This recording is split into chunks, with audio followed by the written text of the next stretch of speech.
What's up, everybody? Andrew Mahone here with Tricky Jim at Full Grip Games. Hopefully you guys all enjoyed your Christmas and New Year. I know I did. Got a new fellow joining me here in the studio. Check him out. So cute. Galarian Zapdos. Couldn't be more pleased with that. We're going to be showing off my favorite way to play Eternatus VMAX in this video. But before we do, let's head on over to FullGripGames.com.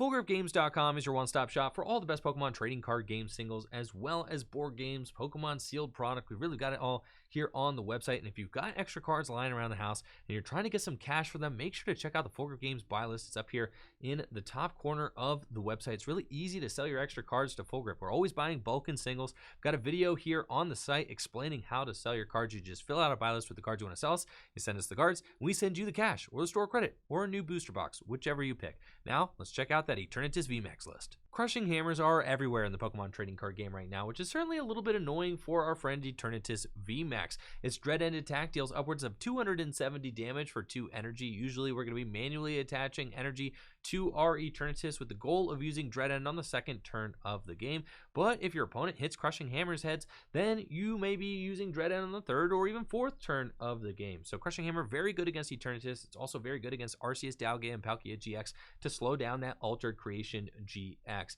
Now, Crushing Hammer slows down the pace of the game. And if your opponent's going to be playing them, you might as well be playing them as well so that you can even things out. Now, a lot of players have been complaining about Crushing Hammers lately. Crushing Hammers can be a little bit annoying to play against, but you have to embrace it.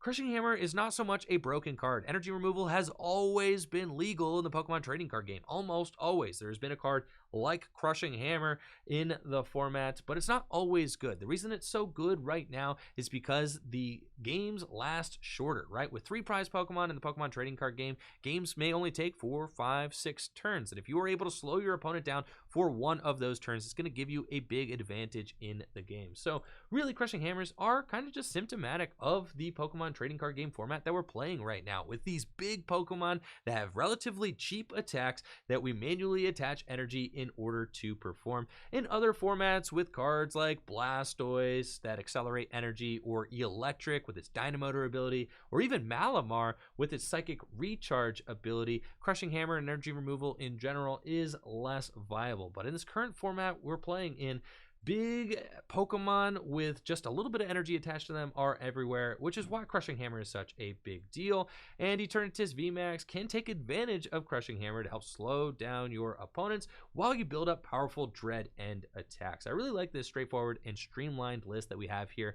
This particular list does not have any outs to Lucario and Melmetal. So if you're worried about Lucario and Melmetal, this isn't the list for you.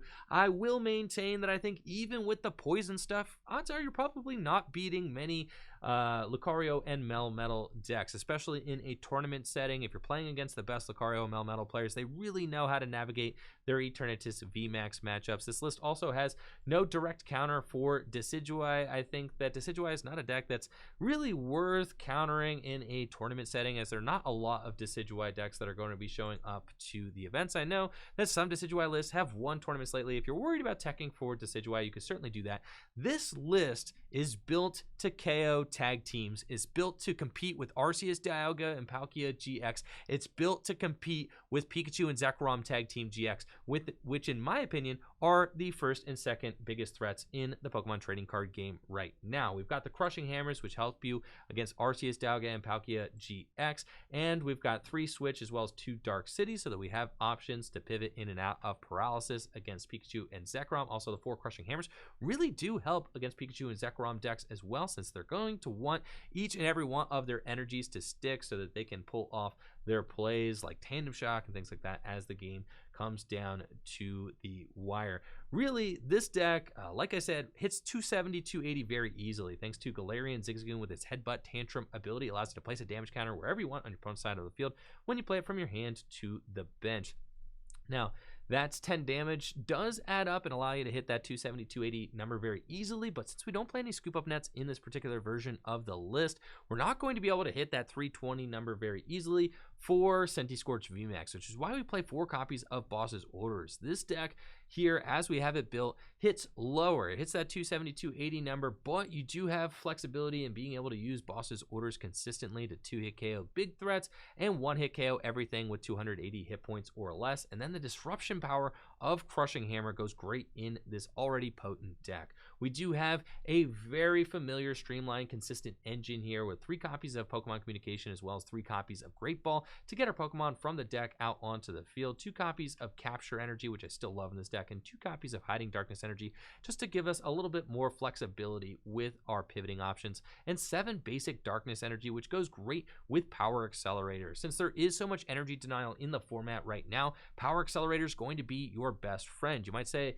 Andrew, if there's so much energy denial, why aren't we playing turbo patches? Personally, I like to rely on Power Accelerator and some careful play to play around energy denial with this deck, and then you can use Crushing Hammer to slow your opponent down as well. I think Power Accelerator is a great option for getting bonus energies into play so that you can sweep with your Dread End attack. Then we do also play 3 copies of the Derail Yveltal. This card is just a great starter. It's got free retreat, it resists fighting, 110 HP, and its derail attack is a nice poke for 30 damage, and you get to discard a special energy from your opponent's active Pokemon. So it goes hand in hand with that energy denial strategy we got in the form of Crushing Hammer. And then Clutch can deal 60 damage for 2 Darkness Energy and make it so the defending Pokemon can't retreat during your opponent's next turn. Basically, Yveltal is here to be a pivot card. If you have to pass for a turn, you're going to want to pass with Yveltal active since it does have free retreat. Now, we are playing 2 copies of Dark City in the deck, which could be a little bit extra as far as the pivoting goes, but I really do like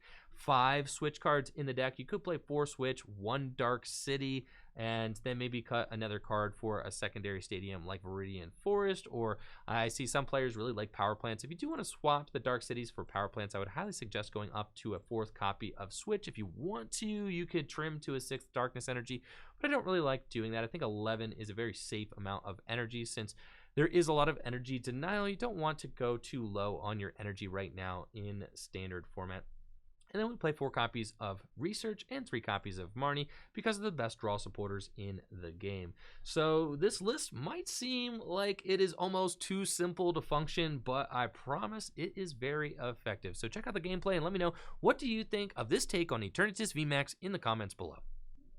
All right, so we've got a pretty good looking opening hand as well. But we don't have an Eternatus V. Sad. Yo, what's up, 32 Cows? Happy Monday to you as well. All right, playing against Peak. Cool. We do have what we want. So, just going to go here, get ourselves an Eternatus. Hope that I don't get hammered. Sick. I can Crobat. That's fine. Drop that. Pass. Then next turn, got the Eternatus VMAX, and hopefully we just don't get that energy removed with Hammer. That is the name of the game with Eternatus. I mean, hammers are, this deck is so good, it does kind of feel like I don't even as someone who's playing Eternatus right now, I don't even blame my opponent for putting Hammer in their deck because it makes sense. How else are you supposed to stop a 340 HP Pokemon doing 270 damage on turn 2?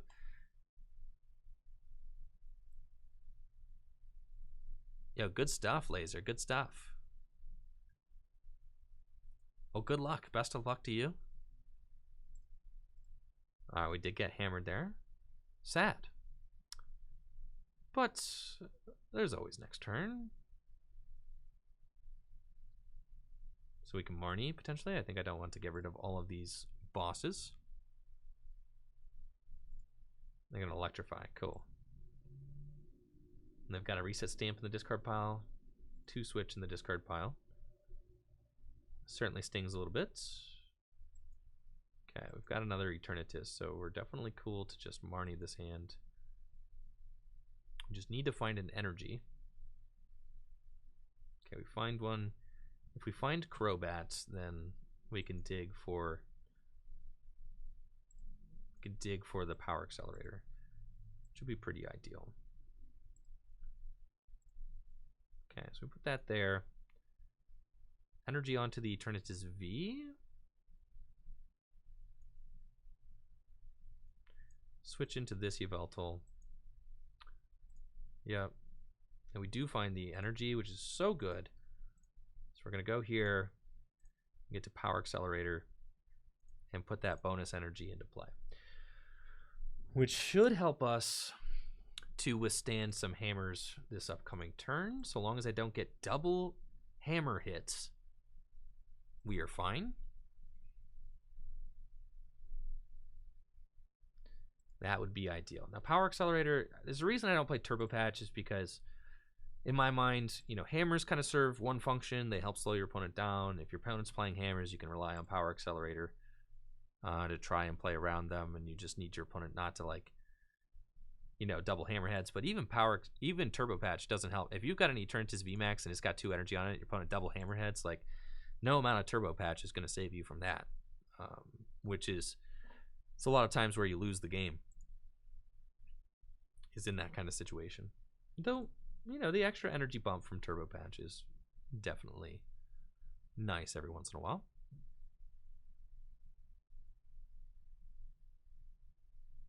I don't typically tech for Decidueye because it's not a very popular deck. I mean, there are answers to it in the format, and I'm the kind of player who will let everybody else tech for something while I just play what I consider to be the optimal list. If you haven't realized that by now, that's how I play an event. I play what I consider to be an optimal list. I let other players tech for a matchup and hate a matchup out of the meta, and do what I consider to be soften their list up, right? Okay. Just go for the active, I think.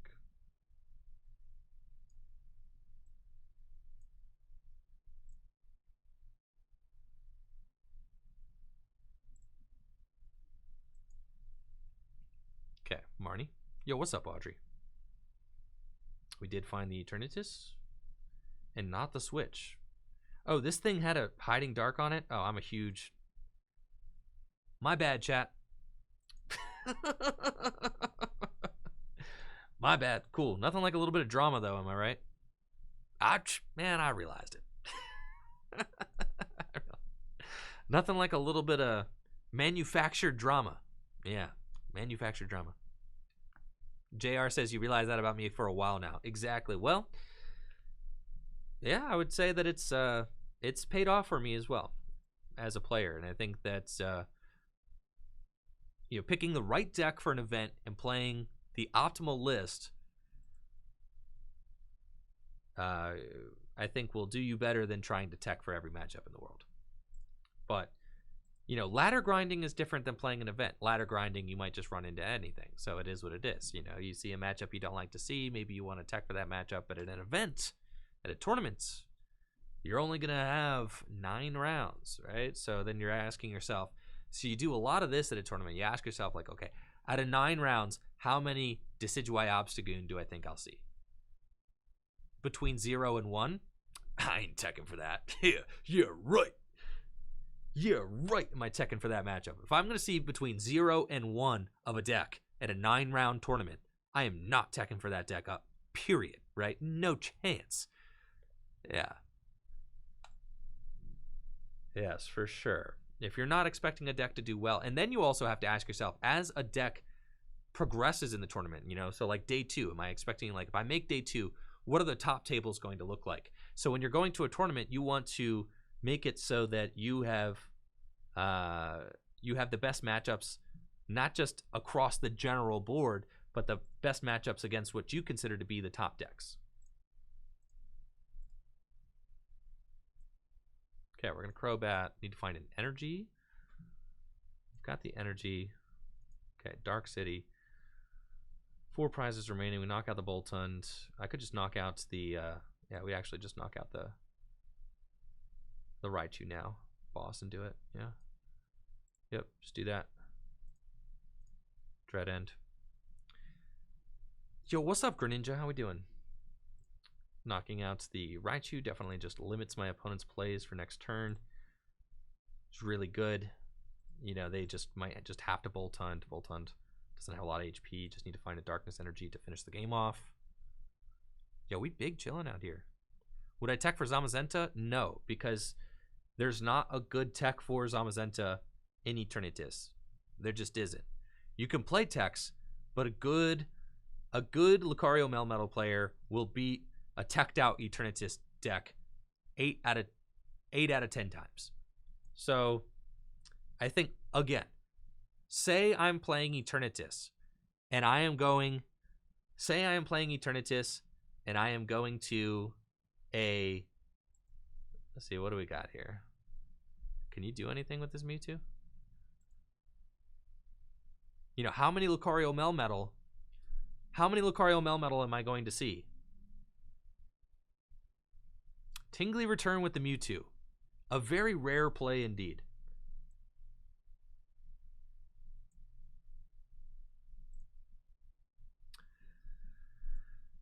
How many Lucario Melmetal are you going to see? Probably, you know, maybe one in Swiss. It's not that popular of a deck these days. Are you going to completely change the construction of your deck to deal with a deck that you might see once? Probably not. Okay, don't see any hammers yet. And I think also the question is true. Like, okay, if you're... Why'd I concede to Lucario Melmetal immediately? Because we can't beat the deck. Because we don't have any counters to Zamazenta. So we just save the time. And we've been talking about how we just can't beat that deck. So it's like, you know, either I randomly get paired against it, or, you know, or somebody in the chat's trying to prove a point, like, oh, he's not teching for Lucario Melmetal, so I'll try to, like, queue up against Mahone just to show him what's what. And it's like, cool, nah, I'm cool on it. Like, I've already told you guys that I definitely don't think that this list beats Lucario Melmetal, so, like, you just are accepting, with this list that we are running right now, you just accept that loss. There's not really any points, right?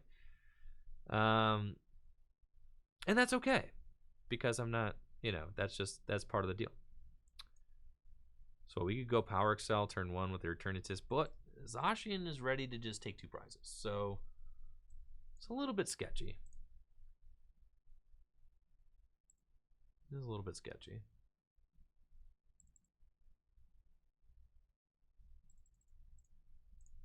Let's go here in Marnie. Seems fine. Okay. So we don't have the Power Excel, so we're hoping that they don't have, like, Boss. Not great. Zacian with Intrepid Sword is, like, the scariest thing in the world, because all they need is a Metal Energy Boss, and it's just lights out. On my Eternatus, and then our odds of winning this game decrease drastically. You would have batted there? What's the point in batting there, I guess? I don't want to... I've already committed to not using Power Excel this turn. Because the reason because even if I bat and I draw into some stuff, it's like I already had a Dark Energy in my hand. I was already committing to not using... I was never going to Power Excel that turn, because then they could just Brave Blade knock me out, right? I was never going to do it. So I was always going to wait on the bench, because they had a 2 energy Zacian in the active. So I was never going to Power Excel. I just wasn't going to do it. So it was like I was always going to Marnie that hand.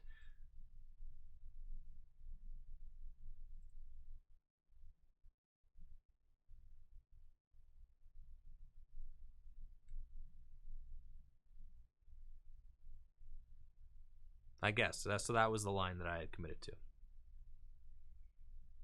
Now, we've got a good looking hand to knock out this ADP. For sure. All I need is 1 Pokemon off the Marnie, and we've got it. And we got it. So that's pretty good. But this can still go poorly, more or less. That's for sure. Let's Great Ball first. Okay, we've got Eternatus.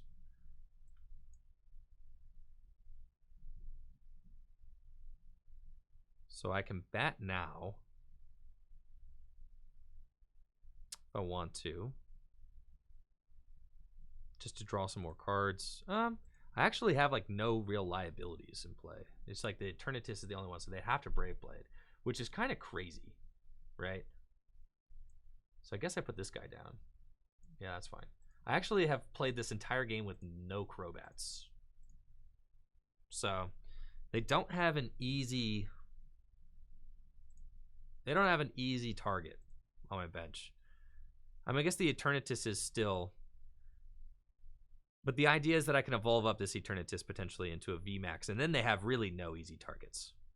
So, see, but here's the deal, is that if I bat there, do you see what I'm saying? Is that I can actually make it so that they don't have the targets to knock out. You see, if I don't bat, I'm playing a very unique game here where, like, I don't actually have a bat in play right now. So, if I just evolve this up, and also I'm getting ready to draw 3 cards off my prizes. So I might get a supporter off my prizes. I don't need to Crobat. If I find an Eternatus, I can evolve into a 3rd Eternatus, right? And then checkmate. They don't have anybody on my bench to knock out for 3 prizes. So there's really no point. Do you see what I'm saying now? Like, look at the board now. Like, look at where we're at here. Now, the hammers are going to be problematic, but at least we don't have any easy knockouts. So, our board state is just way stronger now than it would have been had we put the Crobat down. Our board state's phenomenal. We've got 4 Eternatus VMAX. Cool. Switch, research. Now, don't find any hammers. They have to go saucer to take the knockouts, which is bad. We're just probably going to lose because of that hammerheads, to be honest, which is pretty tough.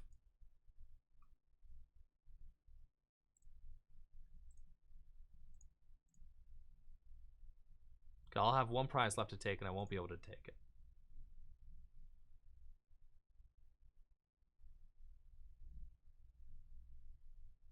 Okay.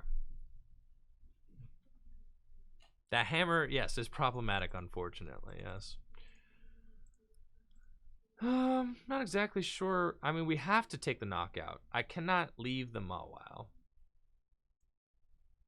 So I have to take it. But it's just so bad because you know that they just need literally 1 metal saucer and they just win. Our board state's as good as a board state can possibly get against ADP, right? I mean, it's as good as it possibly gets. There's no other desires that you could want. They're playing hammers, they're removing energy, and that's why you play hammers, is ADP. Like, look, ADP doesn't have like the world's best Eternatus matchup, but if you play hammers, you sweeten it up just enough. So we have to hope that they don't have Switch Boss in hand, or else they win. Which, not great odds. They have a gigantic hand, and I cannot Marnie. So, we'll see.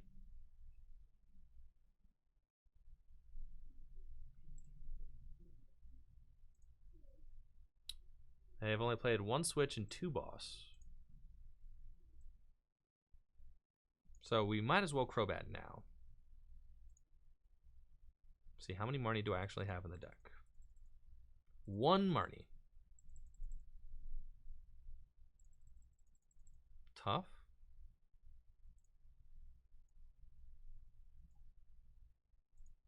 Okay, at this point, there's no downfall to playing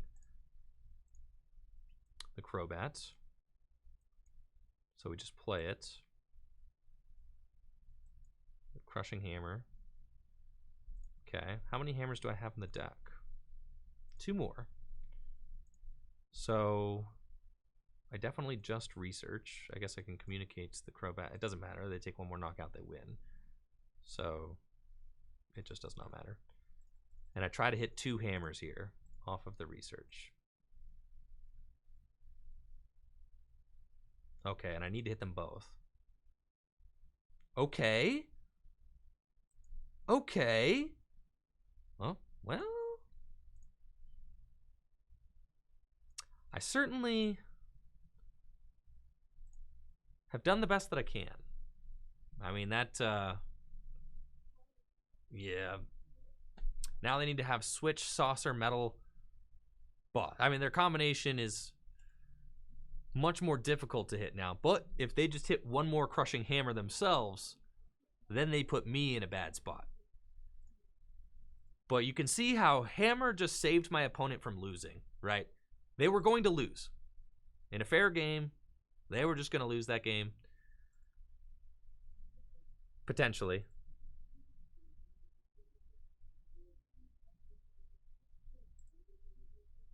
And now I have put them in a situation where Hammer makes it now that they might lose. Do they have the boss too? They actually had everything except the boss. Insane. So that's GG's. Well played. Yeah. Good game indeed. But you can see the Hammers, I mean, these are the two decks where Hammers have a biggest impact. Right? That matchup right there. When everybody's playing Hammers. So, okay, so imagine a meta where nobody's playing Hammers, right? Then the decision to put Hammers into your deck is a skill-based decision because you have this bird's eye view of the meta and you can see that Hammers are going to sweeten up your matchups. But now that we're living in this meta, which has advanced to the point where everybody realizes that they need to play Hammers, obviously, it's just that the meta, it's just has kind of solved itself at this point. Right? It's just it just is what it is. The meta is just where it's at, and it's, you know, and more cards will get released soon, and the meta will shift itself, and things will get shaken up. But as it is right now, I think the consensus is that the Hammers are just very good. Okay, might get item locked, probably not. We're chilling. What do I think of a Vikavolt deck with Hammers? I think Vikavolt in standard format, unfortunately, is a little bit weak. It's just a little bit underpowered because its Paralyzing Bolt only does 50 damage. In expanded format, Vikavolt is off the charts.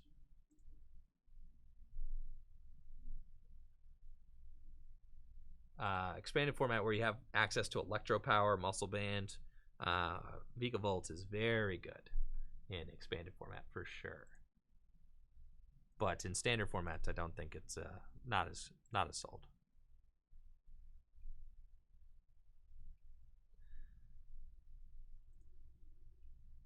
Hammers don't really bother me because they don't bother me at all because it's not the first format where there's been energy denial. I mean, that's just, Hammers are not in themselves problematic. Hammers are okay. Here we are, chat. You want me to? I don't care about whether or not Hammers get played because Hammers themselves are symptomatic of a format where you have big Pokemon where you manually attach energy slugging away at each other. Okay, like that's it. Hammers are symptomatic of a format where you're like, oh man, my big basic didn't outdo that other big basic because I didn't have my energy go just right.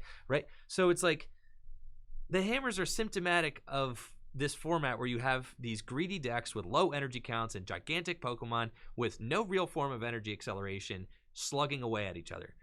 So, in my opinion, if you're upset about Hammers, don't be upset about Hammers. Be upset about the fact that we have to play these 300 hit point Pokemon with 2 energy attacks where the game is where the game hinges on whether or not you get exactly what you need on one turn or another turn, right?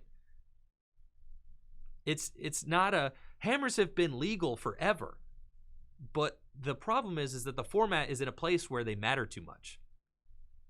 So, in my opinion, it's not that Hammers need banned or anything else. It's that the format needs to be shifted to a point where you have different various energy accelerators, or that, you know, if you miss an energy drop for 1 turn, it doesn't matter because the game is going to last 8 turns, 9 turns, 10 turns, right? But if your game only lasts 4 turns, then yeah, the Hammers are really going to matter because you set your opponent back for 1 turn.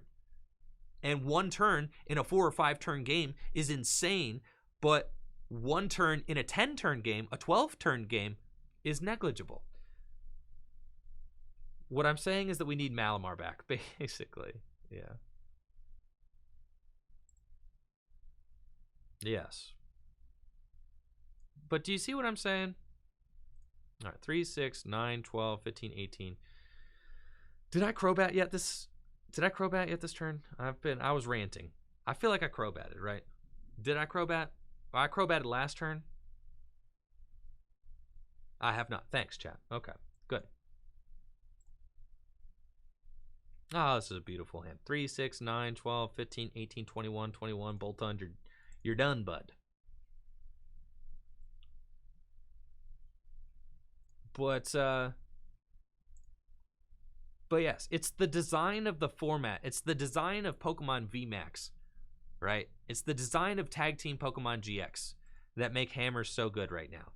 Because look at my board state. I have a 340 hit point Pokemon that just dealt that can deal 270 damage on the 2nd turn of the game, right? And it costs 2 energy to do it.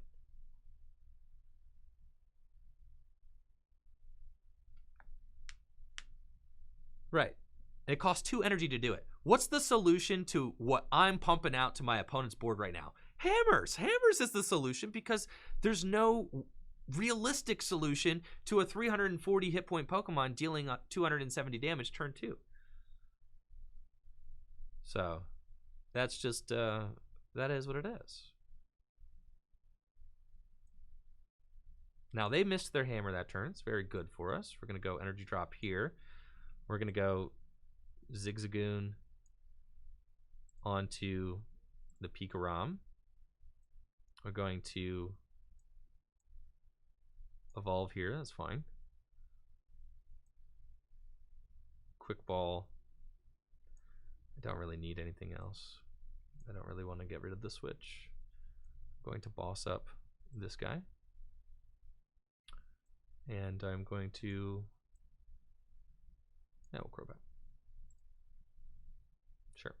Crushing Hammer. Great Ball. I can burn that. Grab it. Okay. And Dread End for 270 damage.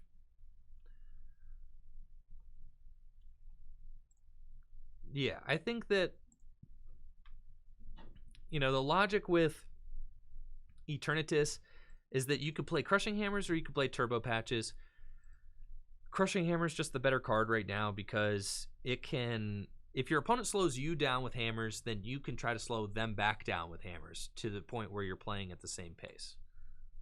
So it just makes sense. You know, Eternatus, we just cut the, it's still an extremely consistent deck, but what we've done is we've just trimmed down our damage ceiling, right? Because Pikachu and ADP are like 2 of the best decks in the game.